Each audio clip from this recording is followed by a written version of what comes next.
while we're taping this pod, keep refreshing the information. See if there's another. Is there another acquisition happening? You're breaking it right now? There might be another Jess, one. this isn't going to come out till tomorrow. We can talk about it.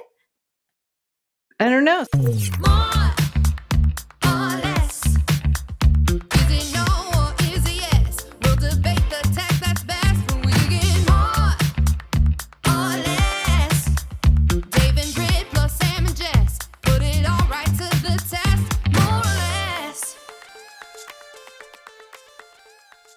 Welcome to another week of More or Less. We're here with Sam Lessin and Britt and Dave Morin. Hi, guys. What's cooking? Hey, guys.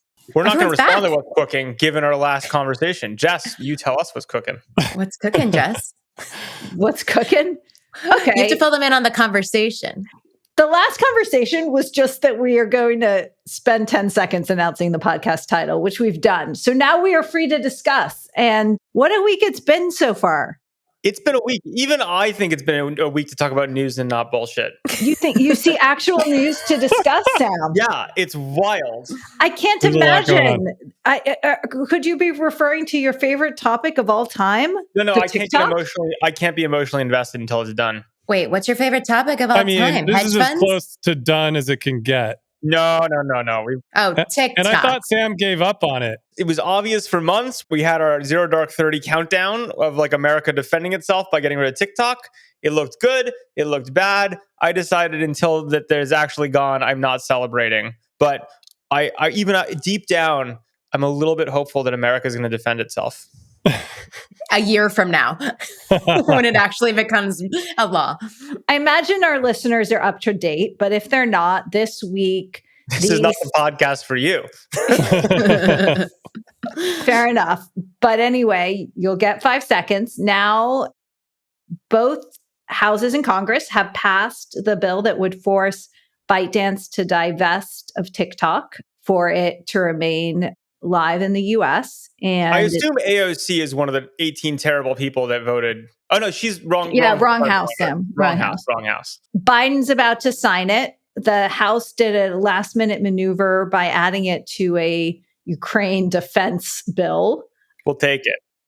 And I mean, it was more than a last-minute maneuver. This story in the New York Times about these secret meetings that these guys did to get this thing through, which Roddy Lindsay, one of our listeners, sent to me, is pretty extraordinary.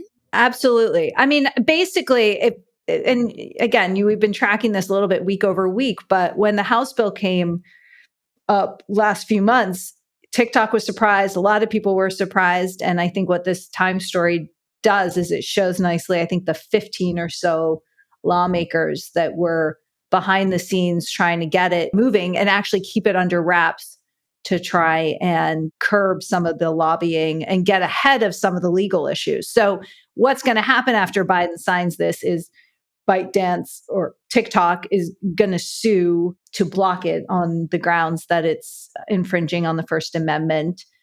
This was the argument they successfully used to overturn the Trump executive order, but things are more complicated now. So we'll see a long legal battle. We'll see Walmart and Oracle and maybe Microsoft and who knows try to form potential consortiums to buy it or spin it off. And I think, Sam, you're right to not. I mean, there's still a long road ahead, but wow, kind of what a marker it is. I think it's so. The government did a good thing. Good job on the defense bills for Ukraine and Israel as well, and then swerved into crazy town, detouring through non-competes. It's like a wild week. Yeah. Okay, so let's give people... It's like people they're just throwing darts at the board at this point. Yeah, totally. They got to get done before summer. Everyone has vacation. Well, what I like about it is... They're going to ban the color red next. So Sam, justify, again, if you don't know about the non-competes, maybe you shouldn't be listening to this pod, but you are anyway, and we're here to help you. The FTC banned non-competes, essentially. The idea that an employer can make as part of their agreement in hiring you that upon leaving, you cannot go work for some of their competitors. Already, many states effectively banned these, California among them. So I think in some industries, it's sort of been accepted practice that they're hard to enforce. But Sam, why do you think this is a big one? Your reaction seems strong to this. Tell us. Well, I think it's funny. I mean, what they should be focused on is the idea of training up one AI model with one company and then taking that AI model and giving it to another company to compete with the first company. So they almost got the thing right, but then instead of focusing on the artificial intelligence where the actual problem is, they swerved and went to the humans as the source of data. So it's like, someone was looking at a dartboard of there's this problem with data and competitive information and who's getting what data and how it's moving, but then they swerved into regulating the humans rather than the machines. Go ahead, Brett. What's your take? Well, I think it's a little ironic because aren't the people that are kind of most hurt by this ones who are in service capacities, like sports agents or like people that have big rosters of clients? When they leave somewhere and join the competitive firm, like that really hurts the bottom line of that firm. And so hilariously, like service is not an AI oriented job. You have to build those relationships with those people and take them over. So it's kind of the opposite of what Sam's saying. It's hurting the businesses that actually rely on people. The only one of these data. I ever signed was at Meta, but at the time was called Facebook. And believe it or not, I think one of the companies I was banned to go work from was Path. When I was at Google and Dave was at... It was like... But you were an investor anyway. It was like, no, it was... You can't work there, but you can give them all your money and get all their info. I remember when I went and worked at Facebook, on the way in, one senior executive reviewed all my investments and told me which ones I had to divest from. Interestingly, Path was fine at the time, but Venmo was a big problem. What? And then, believe it or not, I had to stop vesting my Venmo advisory shares. And then I had to sign a non-compete, which included such legendary, highly competitive companies as Pinterest, Twitter, I remember, and I'm pretty sure Path was on that list too. You were not welcome in that era, Dave. Mm-hmm. That means that's kind of a flattering thing, Dave, I think. But wait, correct me, you early Facebook boys. Wasn't there a non-compete between Google and Facebook? Because I was in the era of Google, like the 07, 08 era, when like Facebook was just stealing talent left and right. And I remember people having to wait 6 months. There's like 6 months before they could really join Facebook. Is that right? Am I delusional? It sounds right. I don't remember. I'm pretty sure that existed. But kind of as you guys are talking through this, it sort of makes the case for how ineffectual these things essentially are anyway, right? Like if you wanted to go join the company, you found a way to join the company. Obviously. I could have been a Path employee. That would have been fun. Dave, you dodged a bullet. But obviously there's confidentiality around data, right? Which is a whole separate issue.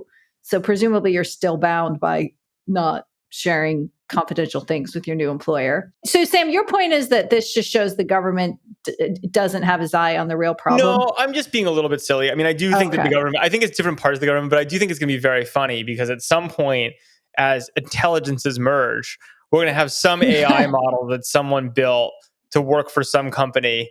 And like will be hired technically as an employee for God knows what reason, as like your synthetic worker, and then that worker is going to decide to go work for a competitor and take everything it learned from the first company and just dump it into the next. And someone's going to point back and just be like, "Look, the humans can go between companies and take everything they know, so why can't the machines?" But Sam, why does that even matter when everybody's just giving all of their data to OpenAI anyway, and OpenAI is just going to compete with everybody? If they're just trained on all the same, I thought that's where you were going. Everyone, everywhere, at all at once, right?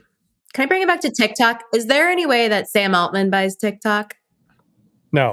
I think it's 100% sure that Sam Altman would love to buy TikTok. And I think if you asked him if he was having conversations, he'd probably tell you that he's having conversations or like, he's at a dinner and he raises his hands and asks a question. But I mean, from what we're hearing at the information, there is no way that like a tech company is really to the degree that there is going to be a deal. And I think there's a lot of questions around that. Remember, the Chinese government has to approve a deal. They're going to sell, they're going to sell it to the Saudis. And the scale of it also, I mean, it has to be a multi-party deal, like many private equity firms plus Saudi. I don't even know. Like the scale of it is enormous. Look, in life, one of the things I've learned, especially in business, is that the most hilarious outcome is usually what happens. So it could be that they have to sell it to the Russians. No. I think Mubadala or the is North going to end Koreans up owning TikTok. Where did you hear Sam quote an Elon quote? That's not originally Elon. It can't. I'm not going to give him credit. Don't give him credit, guys. By the way, we don't have to go, but our Tesla conversation last week was prescient. Really prescient. I'm really sad about what happened. Although I'm looking, and why is Meta stock down like 20% today? What the fuck? It was probably just ahead of earnings. People, you guys, we asked for negative comments last week, and instead we got positive comments about our Tesla analysis. So maybe we need to do. I didn't even see that. We need to do deep analysis. Oh, Dave, why don't you read us some positive comments? No. Oh, yeah. Can you do your voice, Dave? Your little impersonation comment voice? You guys are brilliant. You are exactly right. This is the most profitable podcast to listen to in the world.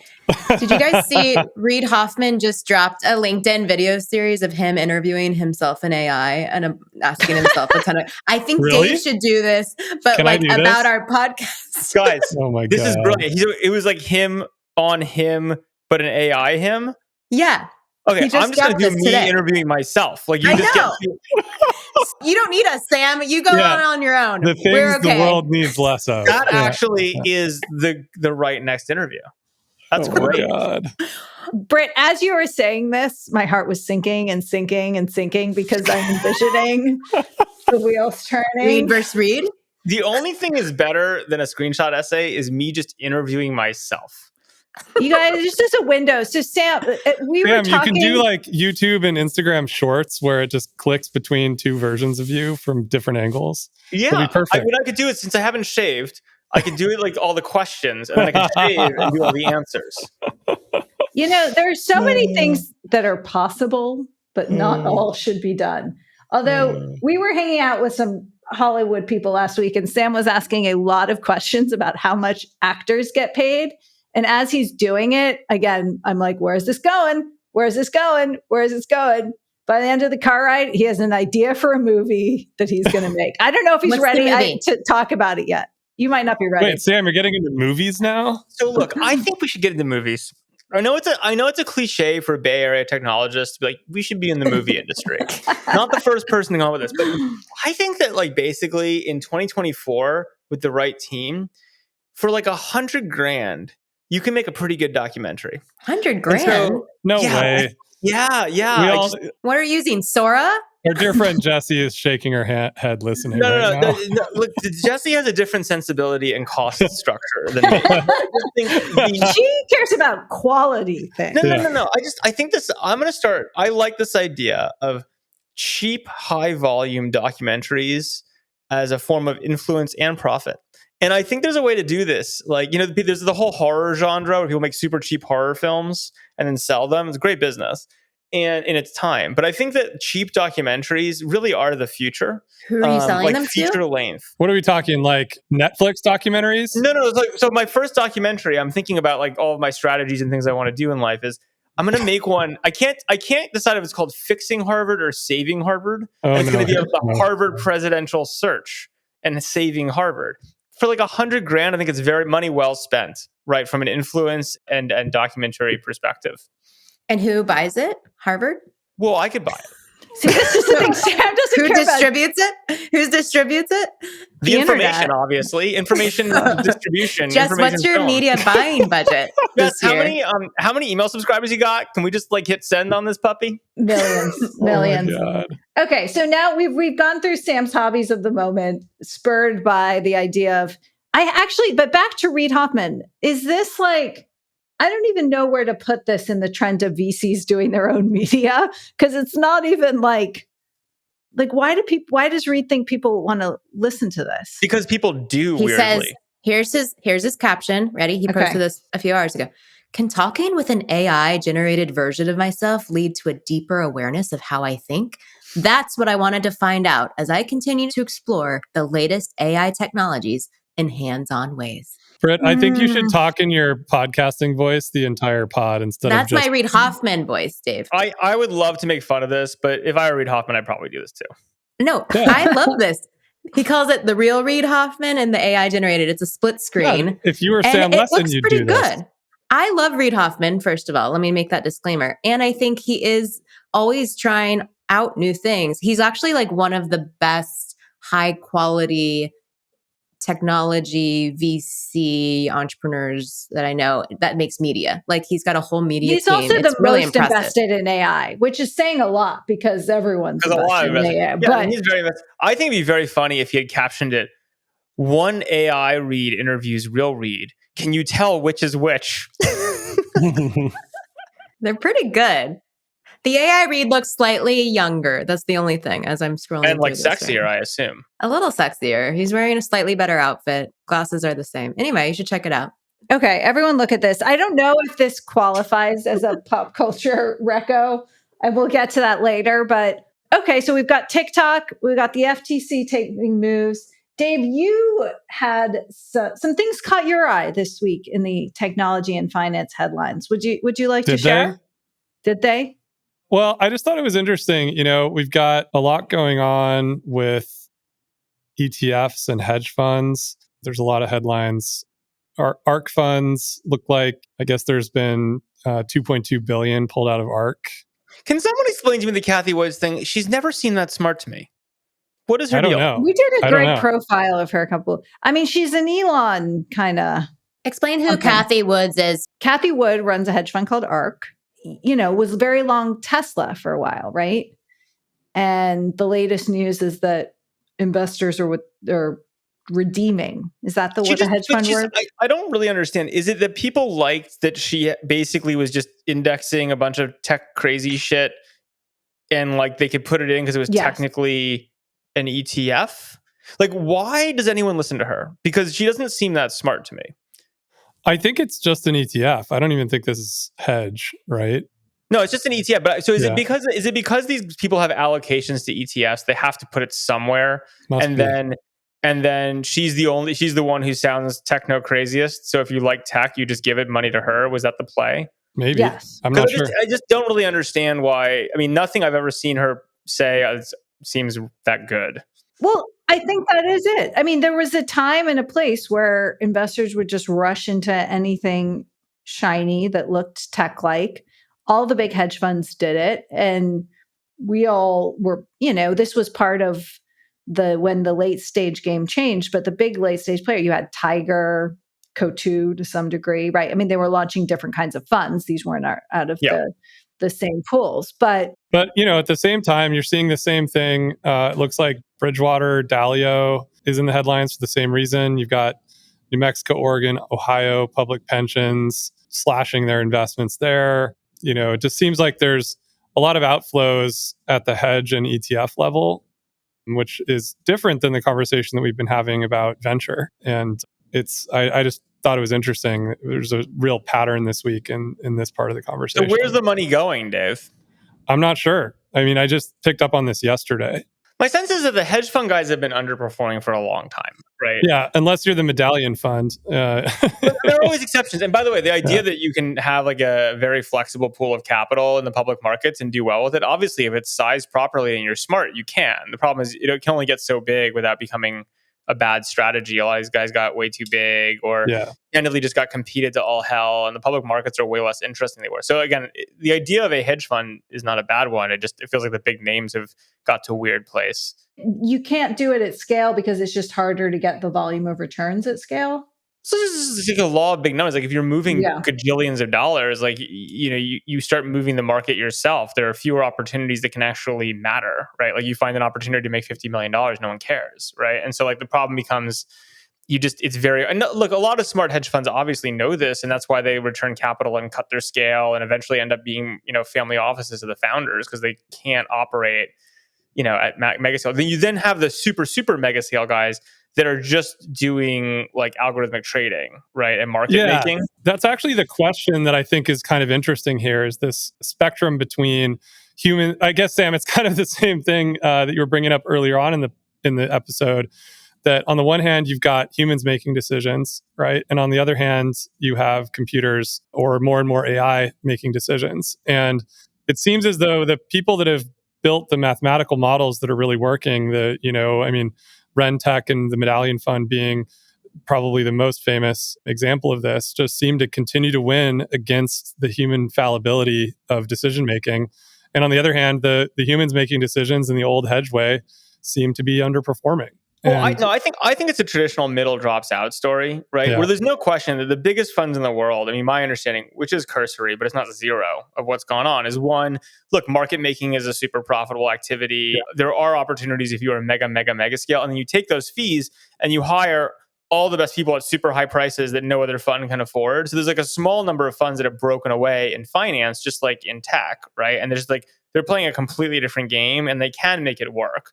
Then there's like, you're a small hedge fund with fundamental research that's different. You know, what's the name of the fund? Oh, my favorite is like Hindenburg Research, right? Like these guys that are looking for scams, or these guys who are doing really interesting analysis and looking for opportunities to deploy capital into those in the public markets. Those can work, but you can't be in the middle. You can't be a middle-sized fund. You get forced out because you're too big to do the interesting stuff and too small to be one of the prime broker, market maker-y type people. When I was interviewing Philippe Lafont of Coatue, probably one of the better known tech hedge fund managers, he was saying that like the rise of, we were talking about how this is all affecting IPOs. And he says there's been a really big shift. And so you just don't see the volume of buyers for the kind of small cap kind of companies. Because like, why would you bother? It's the same thing with like late stage private capital. It's like, it's just a shitty asset class, right? Like, it's like, I understand why you want to be in hyper profitable, super fangy AI companies with infinite upside and tons of control of their margins and profits. I get that. And I understand as a seed investor how you want to go early and go for 1,000x returns, but like dicking around for a 3x return in an illiquid thing, or like dealing with, you know, my favorite whipping boy Instacart, which is like a very complicated business and subscale. It's like, why bother as an investor? Well, but isn't it true at some point that to make money as an investor, you have to not be doing what everyone else is doing? Yeah, eventually, if everyone gets sucked out of that mid-market and there's no one left, someone will make money doing that. This is why fintech is hot again, by the way, and venture. Sort of. It's gone back and forth. I think it's...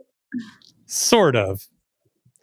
Can I do a Sam thing and make fun of someone I only sort of know? Sounds like probably a good outcome for you. It sounds like what the hell is Built Technologies? Is it a Donald Trump company? I don't know. Tell us more. I think he popped up on Facebook for me. He's a guy, I've met him a few times. Perfectly nice guy, I want to be clear. But this was interesting. This entrepreneur, whenever anyone declares themselves a billionaire, you know you're in trouble, right? And so this guy, Anchor Jane, who I knew because he started a company that was like a contacts company a bajillion years ago. And then he started like I know where you're going with this. You know, and then he started a like conference. I don't know. He's kind of like one of these guys about town, I guess. And I just, whenever you see someone retweeting a Forbes headline saying how I became a billionaire, you know there's going to be a problem. And like you look into it, it's this company Built Technologies I never heard of. But I was just surprised. You talk about fintech. I was like, it's like billionaire fintech founder. And I'm like, it's rare that I've never heard of this company. Do you think it's like an FTX? Was there something like super sketch going on? I don't. Who the hell knows? I don't know that it's an FTX. It's always a warning sign when someone proudly, retweets an article where not about the company, about them being declared It's construction portfolios. We're simplifying the complex loan administration process. Needs to. No, that's not it. It's called Built Rewards. I was on the wrong Built Technology. First of all, why are there multiple companies called Built Technologies? Worse. No, BILT. Oh. I've never even heard of this. I've met Ankur before. He's a nice guy. We've met Ankur a lot. I'm fine. I was just really, that's how it ended up in my feed. I was just really confused by this entire thing that's going on. Yeah, I'm also confused. Was he a Forbes 30 under 30? I'm sure. How could he not be? Well, although he's 34 everybody now. At Forbes 30. I feel like that list is not 30 people anymore. Brett, were you? I was 30 under 30. Yeah. What? Oh my goodness! But I don't think that's like an honor. Like I feel like. Have you been convicted of anything yet? Of like crime? Should I be? I can try. There's a pattern. If I stick around Sam Lessin, the Petty Crime Club. Oh, guys. Every time you see PCC, I want to start the Petty Crime Conference. I think that the PCC, so for those who remember, this is one of our first collaborations that we didn't actually do, was years ago, maybe 15 years ago, we really wanted to start a conference called the PCC, the Petty Crime Conference. And the idea was like we'd have sessions on like stealing pens from banks, right? Or like, or like napkins from fancy restaurants, how to do it, best opportunities. And this might be the more or less conference strategy. No, guys, right? I'm going to pitch you on our conference, but I'm going to do it offline because people don't need to know yet. Okay, let's loop back to hedge funds before we move on. So if Sam, if you're right, which I think you are here, and it's the same with every asset class, as you said, venture, PE, the middle's kind of gone for the foreseeable future. But then again, these things are also cyclical. But if you're like a tech exec, tech founder, tech person, like what does this mean for you? It means don't require the middle. I mean, this is the thing I've been saying for a while, which is like, you want your first round from slow ventures or offline? Great. Take a few $1 million, go build a business that fucking works. You have to skip the middle with having a profitable business that works. So you never need the middle. And then sure, you come out the other side or you have a very profitable business. But I think the idea that you can rely upon mezzanine finance, right, period in the world, like there's no such thing anymore. Don't do that. It's great that you say that, Sam. I had a founder yesterday reach out to me in our portfolio who is working AI application layer and asked me this exact question, like, what do I need to do to get a Series A? And my answer to him was, you need to build a profitable, great business that when the Series A investor... Yeah, and then, you have all the leverage. And the question back to me was kind of one of, well, there's all these businesses getting funded that don't look like that in the AI space. And I'm like, you can't get distracted by this. There's a lot of capital sloshing around in the AI world. And you just still have to do the same thing that build a great business, build a great business that's profitable and has customers, repeatable customers, the same recipe that always works, right? And it's interesting how it doesn't matter which era we're in, people continue to get lost on this by just seeing all these rounds. At least I've been yelling about this enough that I'm finding more and more entrepreneurs come to me with that plan, right? Where we call it like the Series A optional plan. Like I'm hearing more and more of that. So I think a lot of the smart people are getting the message on that. Let's say that I have a 6-month-old AI coding startup and I haven't actually launched yet to the public. How do I go from no valuation to 2 billion? Dave? So I gotta say, I want to get into, but before we get into this, here's the thing that's confusing me about this one. I would normally be shitting all over this as the most ridiculous thing I've ever heard. I am confused because founders funded this.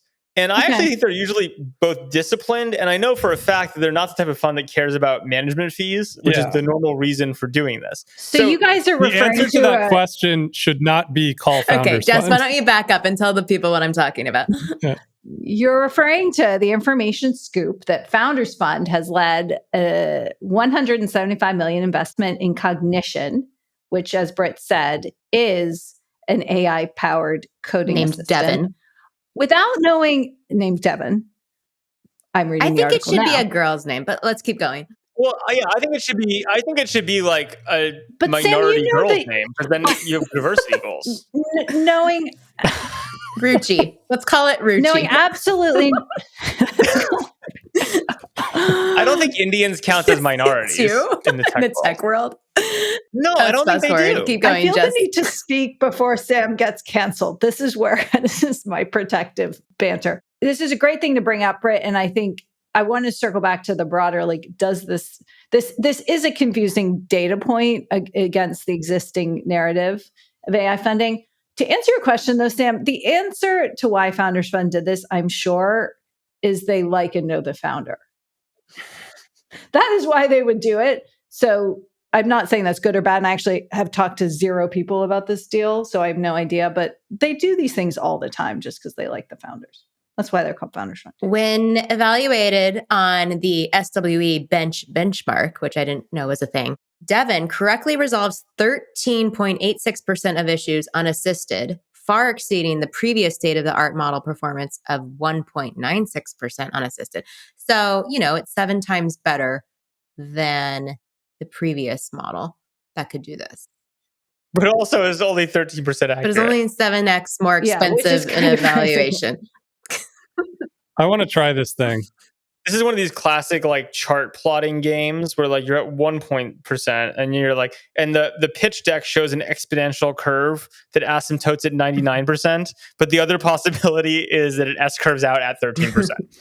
I totally there aren't many moments when I'm flat out wrong in my daily edit meetings, if I will say so myself, but I totally face planted when I was arguing that I was basically arguing that you can put up enough protections and barriers around these chat assistants to not make too many mistakes, right? This is my whole thing that like chat GPT is basically useless because it's so delusional, like handicapped and stuff. Well, but I for what I'm using it for, I'm not getting a lot of hallucinations. So I was basically making the case that hallucinations haven't gone away, but in the consumerizing of these apps, it seems like you can just make it do fewer things and have a higher accuracy rate.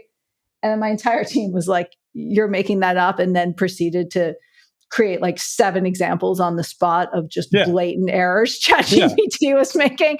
So I was like, whoops, okay, these things aren't getting better to the point of accuracy.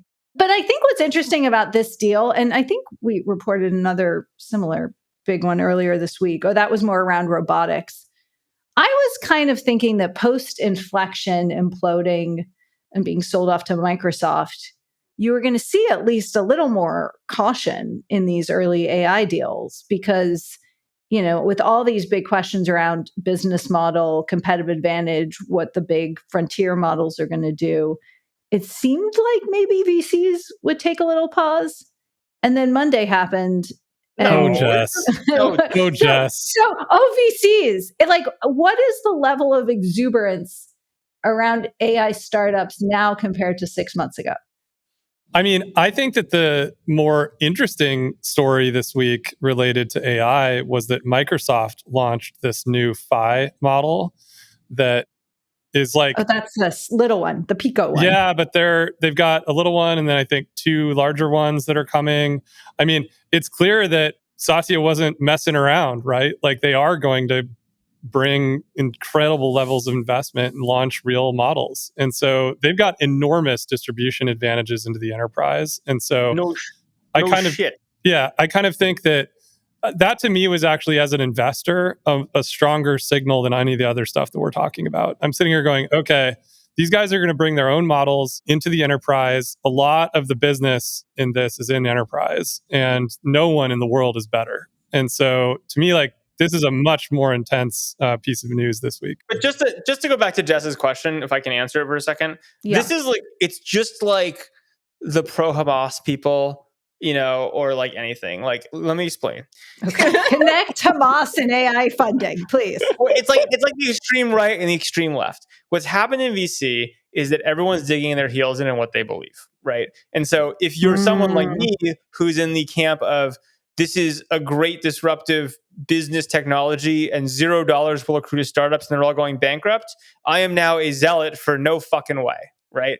If you are a big guy, right? If you're Reid Hoffman. If you're Reid Hoffman and have your entire ego of 2024 built up on this is it for startups, right? And like, this is my big opportunity to go raise tons of, you know, money and then deploy it and take fees. And I'm either going to look like a hero or go bust, but I'm already a billionaire. So who cares? Right? Like the reality is like one little middling issue is not going to dissuade you from that. Right. And if anything, over time, you're going to dig your heels in and go even deeper on it. Right. So I think it's just, that's the universe just splits into a belief opinion. Someone's right and someone's wrong. You know, the nice part about being an anti-AI investor is, especially someone who doesn't want to raise big funds, is like, I can't lose money. I'm not investing, right? But on the flip side, if I'm wrong, then like I don't get to look like a hero. Whereas the guys who are just plowing money in, like, again, the good news for them is they'll get paid anyway. So like they basically are paid to YOLO it. But they'll either look like heroes or idiots. They're not. That kind of doesn't matter. We won't know for years. Well, speaking of, did you see that NVIDIA made an acquisition too? We're seeing a little acquisition activity. It's $700 million, so it's not huge. But and Sam said never invest in anything with a .ai in it. But Run AI was. That domain is worth $700 million. Is that why they bought it? Yeah. You guys while we're taping this pod, keep refreshing the information. See if there's another. Is there another acquisition happening? You're breaking it right now. There might be another one. This isn't going to come out till tomorrow. We can talk about it.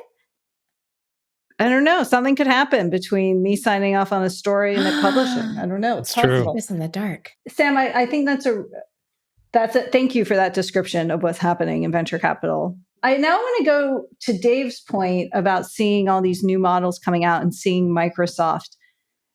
Dave, I'm curious, so this makes you also before listeners listen to this pod, we will have some big tech earnings, which have not happened yet. And all those Metas just went out. Oh, well, we can look at those. Maybe that has to do with why the stock was moving That's down. Why the stock's down. Yeah. I'm really interested to look at the Microsoft, AWS, Google enterprise war and to what degree these AI models are or are not leading to market share shifts there, because it just seems I was talking to a top 3 AI app developer, one of the largest, and I said, "Oh, you must use Microsoft to train your models." And he said, "No way.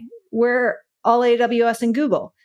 And I was like, "Really? But aren't those guys allegedly behind in all of this? And what about Microsoft and OpenAI?" And first thing he said, which was interesting, was, well, since Microsoft has to support OpenAI, a lot of startups, myself included, actually wonder if we're not going to get the resources OpenAI is. So that was an interesting thing. But more importantly, they were long-term AWS. And when it comes to just the basics of GPU access and clusters and geographies and the nuts and bolts of a cloud business, even the ones that are, quote, behind with some of these models are winning big deals and getting a lot of growth. So, we don't know. One argument could say to dominate in cloud over the next 5 years, you're going to have really good proprietary models, but find me a business that isn't licensing 5 to 10 models and building their own, right? So I think those things are a bit decoupled. This goes back to the whole, where are we on the S-curve for this stuff, right? The story of it's all about the best model, it's all about the best model, supposes that these things are going to get so good that someone will get a compounding advantage and be dramatically better than everyone else. The other possibility, much more my camp, is they're all fine. There is business leverage in a lot of them. They get better. You want to use a bunch of them. It does actually matter the deployment and the cloud infrastructure behind them. You'll actually use one that's slightly worse if it's much cheaper and easier to use and better infrastructure. And it doesn't really fucking matter, right? And I think that's the again, maybe $1 trillion question is I'm an asymptote guy, and I think we're asymptoting faster than people want to admit in this generation of technology. And then you just have a normal business cloud competition, blah, blah, right? But if I'm wrong because someone hits some inflection point, right, and just dominates everyone else so much that you can't not use them. I just don't see that. Yeah, I don't see it either. And I also think that Apple this morning released, I think they call them the Open ELM Instruct models. They're basically, it's the first time Apple's published onto Hugging Face. And like we've been talking about before, these are small, very small open source models designed to run on device. And so, you've also got this cloud versus whatever you want to call it. It's the classic cloud versus local compute question that's going to play into this too. And I've been saying this for a long time on the pod. Don't discount the small local models that are going to run locally. Because Sam, I think you're right. If you can accomplish 80% of what you want to accomplish using a local model that's free on the person's iPhone or whatever, you're going to do it because it's free. And you're not going to, use the cloud-based model. Well, and you know what? Let's just lay this to the hedge fund discussion for a second, right? Which is, look, if you are a market maker and you're the biggest in the world and the extra billionth of a millisecond matters, right, at massive scale, then maybe it's worth paying up for whatever the number one thing is. But that's actually not what 99% of business is, right? No. That's a very rarefied thing. Again, I'm not saying there's no value in it. I'm not saying that there won't be someone who cares about having the absolute most cutting model, blah, blah, blah. I think that's not most of the world. It's you're going to have generative fill. It's fine. Someone's slightly better, but it really doesn't matter. I think this is why this Microsoft thing matters in all of this, because if everything that you're saying and we're saying here is true, then a company like Microsoft that has enormous enterprise distribution advantage to sell these things into the enterprise channels all over the world, I think it's a real thing that they're going to be out there playing and taking that 100%. Enterprise business, and that changes the investing equation. For this stuff. Let's make this tactical. I'll give you a funny example of this. Have you guys seen on LinkedIn now these little AI captions that come in? No. No. They're completely hilarious. I think I have AI goggles. I also like Meta added an AI box to everything and everyone's talking about it. I was gonna say Meta and LinkedIn now, they both basically like pop these little things under the photos. And it's like, they're hilarious because they're so untuned. It's like if you post something about like AI, the thing on the bottom is like, AI prompt. Do you want to learn more about how AI can help your business? Right. And like, but like they're product experiments. There people are playing with like how to integrate kind of like getting more AI queries in by like reading content and then prompting people to click buttons because people don't talk, they click. And the thing about it is like, oh, let's pretend someone's 5% better at that, right? 10% better at it. Is it nice? Sure, it's nice to be 10% better at those prompts, but that's not what's going to dominate. It's just like whatever they choose to put in there is what's going to dominate, right? Yeah. Like no one's going to like change no one's going to not use LinkedIn because some upstart competitor has slightly better AI prompting on their photos. I'll also, you guys won't know this, and I'm surprised I know this, but Snap has had a very good AI messenger bot thing for at least like more than a year now. What does very good even mean? Like when I saw this like Instagram thing happen, I'm like, this is the first Instagram product decision lately that just makes absolutely no sense to me. Like as a user, I have no use for this. In fact, the box is in the way of search, right? Like when I want to go and search for something on Instagram, I'm looking for something specific. I don't need AI. This AI thing is just literally in the way and has absolutely no relevance or social context. Like that's like the thing that's so strange to me about a lot of these things. Perhaps it was designed as a talking point when investors ask you how you're going to justify your $1 billion in CapEx. Look, I'm not going to be that. I will, for once, be less cynical than that. I don't think it was for investors, but I do think that people want search volume on these things to start. You don't want to bang on it to start understanding. And so, like, I think the reality is like, if you're Meta, you have a massive distribution advantage, but it takes the form of a bunch of boxes, right? That people are putting queries into, just overwriting those with your AI search just to get the engine revving. It's like a little anti-user, but it's pro-business and you're learning and you train users. Remember, it reminded me of when Facebook got into search for like, and then, with Bing. Ugh. And it was like, why don't we need a search experience? It's sticky, blah, blah, blah. Guys, my favorite quote on this week was Parker Conrad from Rippling. Somebody like asked him what his AI strategy was.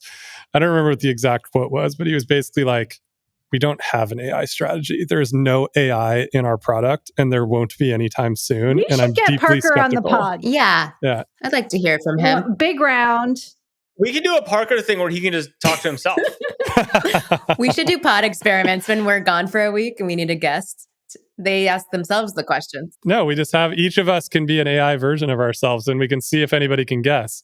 Here's my honest suggestion. I think instead of having ads, we should have an advertising break where someone interviews themselves, but it's like a random tech person. Like Adrian Ayoun versus Adrian Ayoun.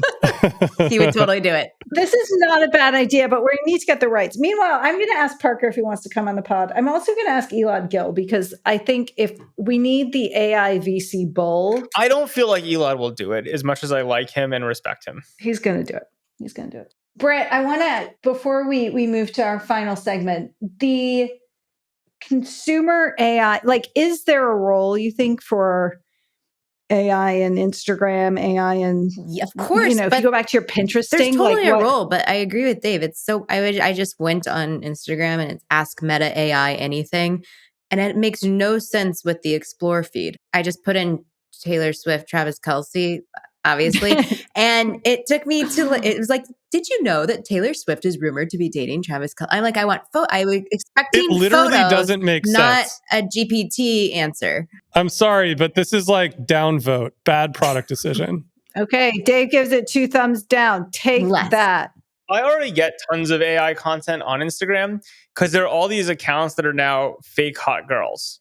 Well, this is rumored to be a multi-billion-dollar business. Are you investing, Sam?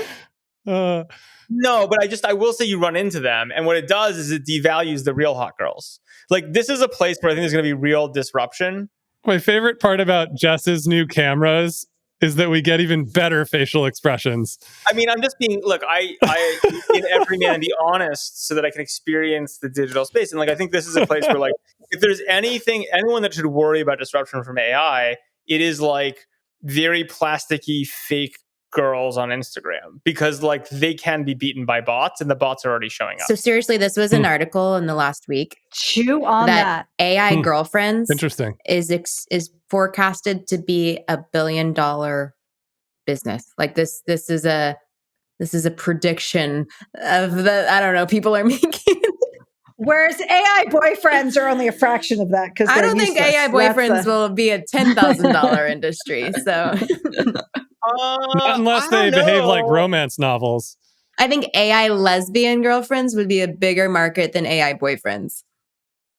You know what, Britt? I'm going to call your bluff. I think that's totally wrong. I actually think AI boyfriends will be bigger than AI girlfriends. The difference is the AI girlfriend thing will just become a screen of boobs and totally uninteresting really quickly, because it's all going to look the same. And by the way... Oh, and Sam, tell us what AI boyfriends would be. What are the best attributes? Just a moment. I will in just a moment. But before I get to that, let me be very clear.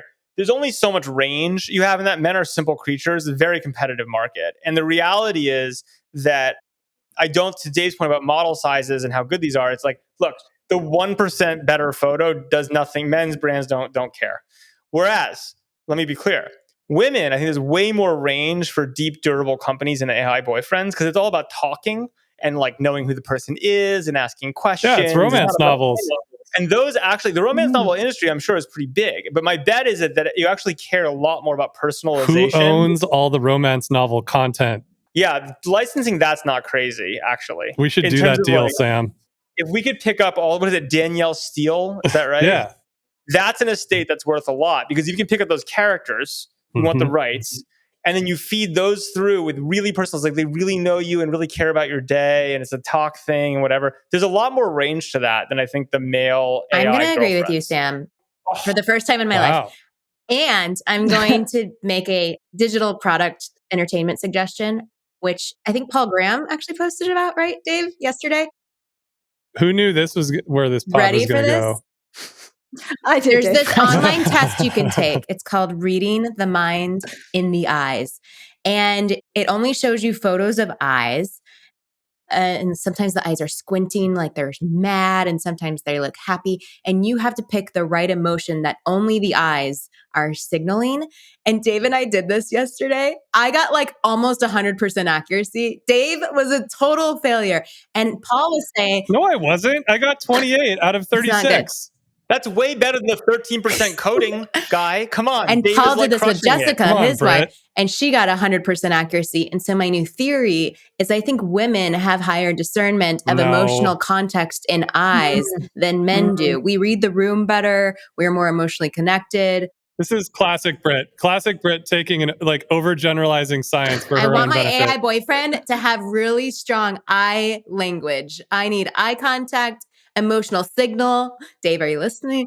Oh my God. Look, all men, like this is biological. All men care about is like, how big is the sword the other guy's carrying? If there's no sword, you're fine. If there's a big sword, you're really fucking scared, right? Like we don't need to read the eyes, right? Like this is just biological. Right? Fascinating.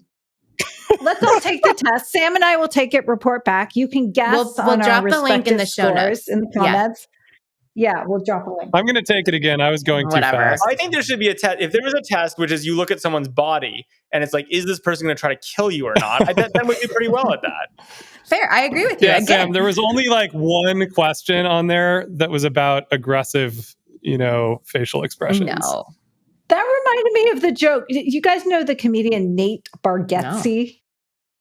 This can segue into PCC. A very funny comedian. You can watch his stuff on Netflix. We saw him live recently in San Jose because we're that cool. And he has a very funny joke about I'll ruin it just because most of you aren't going to go 9 hours into his content to hear it. But basically is like, you walk into a room with like a chimpanzee. There are three men and one is saying like, should we fight him? The other one's saying we should definitely fight him. And the third is like, here's how we should fight him. Totally. Which was very funny. That's all men reminded me.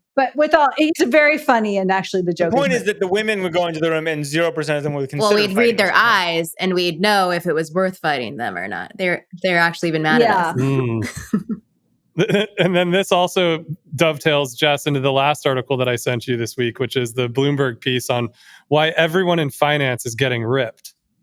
Well, tech too, guys. This is not news. I mean, deadlifts beat discounted cash flow on the new buff Wall Goldman Street. Sachs has like gyms installed in their high rises. Like, it's not news, I don't think. That's what I was saying. It's like, it feels like every 2 or 3 years, there's like this news article that's like news at 5. We've discovered that doing things that make you healthy and make you more productive. So yeah.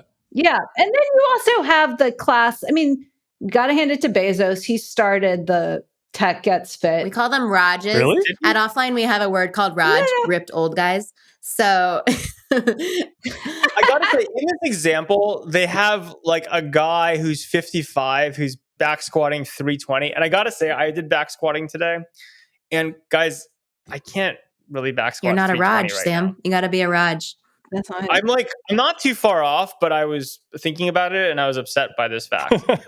Well, I think you have the convergence. You have the news industry realizing that not everyone wants to read about war and AI all day long. So you have to, sprinkle in how many pull-ups do you do kind of stuff. And then you have people like Bezos and Mark with MMA. Like, they are just legitimately sharing on social media their routines. Like, there's a little bit of a flex going on. And it's happening with women too. We should give props to our friend Naomi Gleit, who was featured in the Wall Street Journal for her workout routine. Beast. I agree. And this is a perfect segue to the PCC, Pop Culture Corner, for anyone who's new here. Taylor Swift's workouts were just published. This is big news, everybody. And how much she works out. Her personal trainer is interviewed. That's not really the PCC. The PCC is, last week we said Taylor has a new album coming out. We were all very excited about it, other than Sam. It's been a week. I was right. It's been a week. How much would the Taylor Swift stock have fallen in the last week? I'd like everyone to answer. Or risen, if you're into it. Taylor's going to take down the whole economy with this album. It's like the NFL is going to go bankrupt. You guys are all wrong. You are all wrong. But Britt, you have refused to answer my questions over text of what you think of the album. I've been really heartbroken about it, Jess. So I'm going to... Yeah. Oh, no. It's been very sad. I keep trying to listen. I keep hoping it's going to grow on me, and it's not growing on me. There are 2 songs out of 31 that I sort of like. I was going to say, there are 2 songs that are like 5s out of 10s. Look, as someone who produces a high volume of content, the second you release 32 songs, you're already in trouble. Yeah, I'm going to tell you that. It's like, you made no choices, and clearly no one is telling her no. She's like, I'm going to put out 87 songs, and everyone's like, Taylor, you can do whatever you want. They're all going to sound the same. Great. Okay. No anthems. Totally fine. So I will say, and one of you can raise your hand if you want to take credit for this, but I won't put you on the spot by assigning it to you. But one of you smart people said, it sounds like AI Taylor. Oh. And I thought that was brilliant, because it does. It sounds like if you fed her into a machine. I said both it. Yes, Dave, own it. Dave. I would only be sensitive to Dave's feelings. If it were either the other of you, I would have called you out for it. So that was the other hand. Your listeners would have immediately known it was Dave anyway. Yes, no, I know. But I would have been protected. But I don't know, guys, the album is definitely growing on me. And I also think it is Taylor in that it is masterful to this moment. Yes, she knows everyone's going to say she peaked. Yes, she knows that they're going to say she's pumping out all this content, but she likes to write songs. She's out there on Twitter and every social channel, amplifying all the positive reviews, playing exactly to the fans. This thing I checked last night with my son, who was listening to the album with, it's going to dominate. Of course it will. But the interesting thing is it actually incremental more Taylor plays, or is it just shifting old Taylor plays to new Taylor plays? It's a good question. Like, she doesn't post positive press about herself. This is anti-Taylor. This is a PR strategy to combat the negative press that Tree Payne, her publicist, knows she's getting. I think, but guys, she's now playing. You guys are experts in the arc of Taylor, and I am not. But in the same way Reputation was like designed out, like she is playing into the oversaturated, where does she go from here? She's just playing the part. And yeah, I don't know. I think that's a revision. Like, here's my thing. I think that Taylor is so big. And again, I love some of her music. Some of it's great. I want to be really clear. But I think that she decided that the way she would cement her cultural relevance forever was to become Bob Dylan. She's not Bob Dylan, right? And like do these kind of, like that. But that was my read. How many minutes of this album have you listened to? Like 6 or 7. Then what basically, and what happened is it's going to fail. Now the next album could be her comeback album where she talks about all the haters. And Dave has a good take on this. Dave has a good prediction. Let's end it on Dave's prediction. All right. Well, there's a couple of things here. Look, I think she was going through like an insane breakup and trying to like do a tour. So of course this album was going to be all over the place, and I kind of think that was the decision here. It was just like, I'm going to literally publish my journal and I'm going to get some backing tracks done by Jack and Aaron. And it's going to, and I'm going to make $1 gazillion and be talked about nonstop. Oh, and like, I also think that her fandom and like the storytelling around the fan world has become so big that it's almost as if she has to issue a press release in order to, deal with some of the fan speculation about all of these various characters. And so to some extent, that's what this thing does. It goes through and kind of ties bows on many, many, many different stories and characters that the fandom really cares about. And I think that was actually a necessary thing in order to move on. I also think that I think it probably speaks to people who were going through some like really bad breakups. Like I was telling Britt this morning that the song Down Bad like really speaks to me for some reason. I'm the, more emotional one, as you guys have said. Like that one like really, it's like there's some really deep kind of stuff going on in like the first half. When I was listening through the whole thing, the second half was much more Taylor. Like when you get towards the end, like I guess maybe the last 5 songs, it's like masterful real songwriting, like Taylor Swift songwriting. And like these are amazing songs. And so I don't know. I think it kind of ties a bow on a lot of things that needed to be done. And my prediction is that I think we're going to get like a hardcore America, like, rock album next. Yeah. And that I want. I think that like it's going to be America. Springsteen. And, it's going to be like America and NFL. Football and a band and like bangers. I want bangers. It's like Reputation, but like positive version, right? Like she's always said that Reputation was her metal album. And I think we're going to get like a real rock album next time. And I think that's actually what the fans want. And so I hope she does it. With my other suggestion for her, which I really actually believe is a good idea, if I do say so myself, is I like the brand, the Taylor versions. And I think you could do Taylor versions of like all great music, like Sing 2 style, and crush it, right? Like, wouldn't it be great? Like, I would love to hear like Sing 2 style. Yeah, they just do every song in history. Yeah, I also watched it last week with our kids. Yeah. And I think that would be amazing. And I would be really into like Taylor's version of the Rolling Stones. So she should just drop the songwriting and focus on doing the versions. I think it is, Dave, I think there is this like the worst song on the album is the one about Travis, in my opinion. Yeah, because it was like shoved in at the end. Like, yeah, she's like writing it. And it references the Super Bowl, which makes a lot of questions about how long it takes to make an album. But like 2 seconds. You want to make that's one where right the AI now? came in. That one was AI. It's actually basically making a podcast, guys. Yeah. Okay. I like that, Dave. We'll end on that note. But I think she is a master of knowing the moment and playing to the moment. And I think that's like what she's doing. I think she missed the moment. She didn't miss the moment, but I encourage you to listen to more. Dave might agree with me that she missed the moment. Missed the moment. Look, I think that there is also here's the other thing, guys. It's a Taylor apologist. I think that this was. It's just like I think that there was also like a timeline problem here, which was that she met this guy who was completely surprised, out of left field. She'd been writing this album and she has to put it out. I mean, I guess she could have decided to not put it out and kind of stay with this new timeline that she's on, but I don't think that's in her DNA. And so she said it when she published it. She said, look, like this is the past. this is tied up in a bow, written on the page. It's game over now. Like we don't need to avenge anything. Dave knows the words, right? And so it's like he's like, what? Specifically what she said in this post on Tuesday, April 19th was no scores to settle. I think what she should have done is not released it, had a secret album, right? And only hosted live listening parties.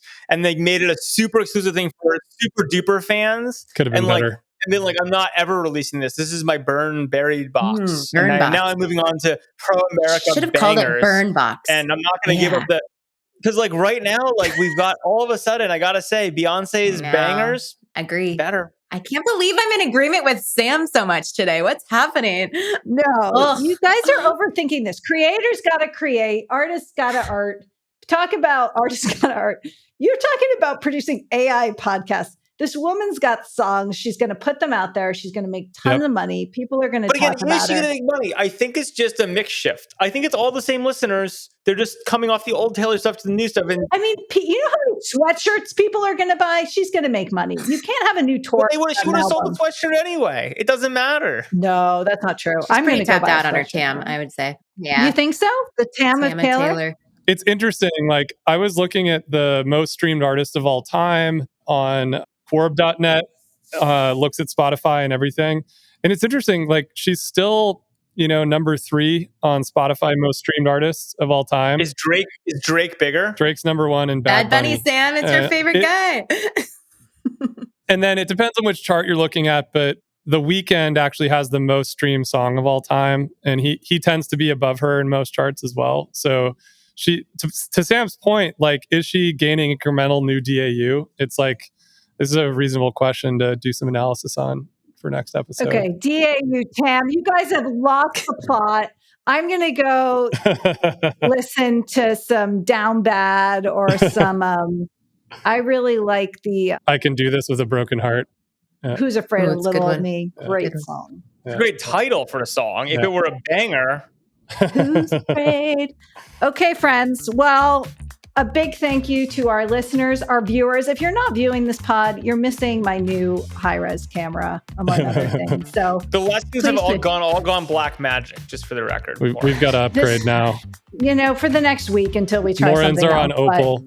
We got to upgrade to black magic. In case you haven't figured it out, we're quite competitive over here. And thank you for listening. Thank you for sharing. We'll take all comments, good or bad. But most bad, downvote. And we'll see you next week. See you guys next time. On More or Less. Bye-bye. Bye. If you enjoyed this show, please leave us a virtual high five by rating it and reviewing it on Apple Podcasts, Spotify, YouTube, or wherever you get your podcasts. Find more information about each episode in the show notes and follow us on social media by searching for @MoreOrLess, @DaveMorin, @Lesson, @JLesson, and as for me, I'm @Brit. See you guys next time.